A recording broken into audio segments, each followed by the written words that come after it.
Kathy, welcome to studio. Thank you. You make a distinction between the developing world and the developed world in terms of technology. How does that play itself out? What's really useful and exciting now is that the Silicon Valley investors are looking to the developing world as the new market, 1 billion in Africa, 1 billion in Asia, etc., where they can genuinely harness their developments and their technologies well into the new century.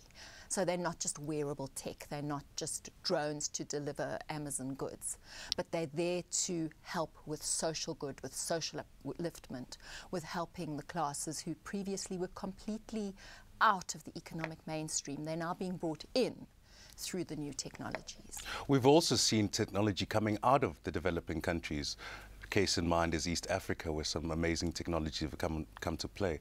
Are we to see more technology such as that coming from emerging markets?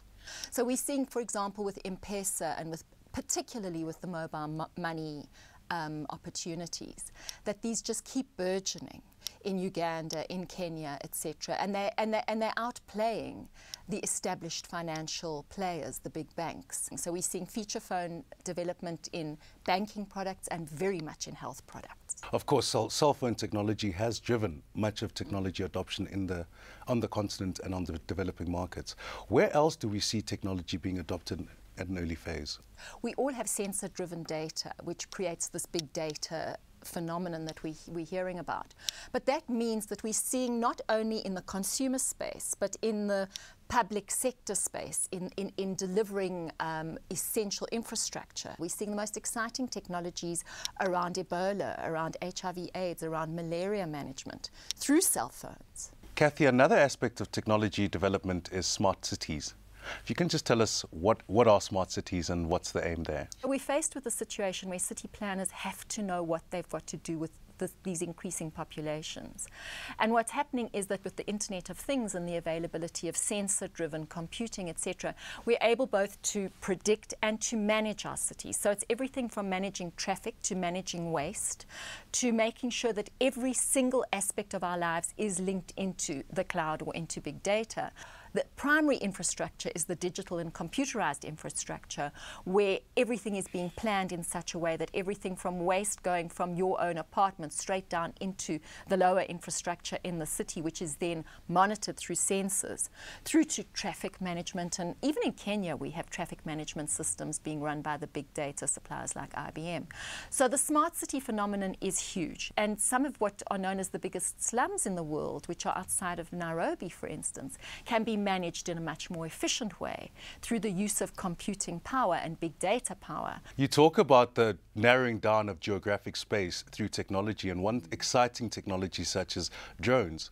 Are they a fad or is there relevance? We've been seeing lots and lots of consumer fairs coming out with newer drones and newer opportunities. I think the whole thing is you get the first phase technology and then you begin to see the next opportunity. So in Africa, we're seeing rhino hunting being managed through drone technologies, etc. So are they a fad?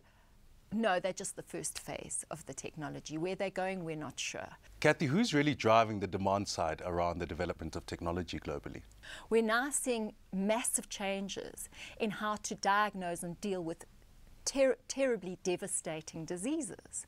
In nanotechnology, we're looking to greater ages and dealing with the aging issues. So the drive is both demand and supply side. Does the developing world and Africa specifically have those skills to drive the development of technology into the continent? People like the Gates Foundation and the Dell Foundation and Omidyar, etc., they recognize that it's not only a question of dumping technology in Africa or in India, but also uplifting our skills.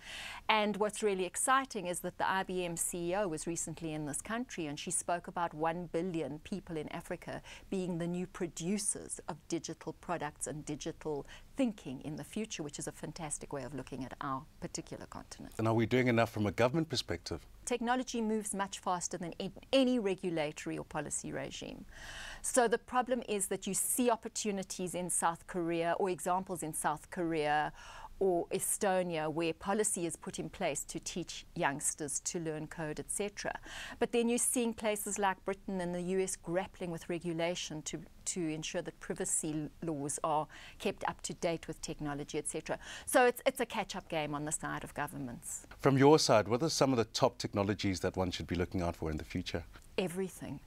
I think what's so exciting is that so long as you are digitally connected, and we all can be these days, there is so much to learn, so much to grow with. So it's not even that today's hottest wearable tech is going to be something that you'll be looking to next year. It's the fact that we are perpetually connected, so we're in a knowledge economy. That for me is the hottest technology and the best technology. Everything beyond that is what is delivered to that platform.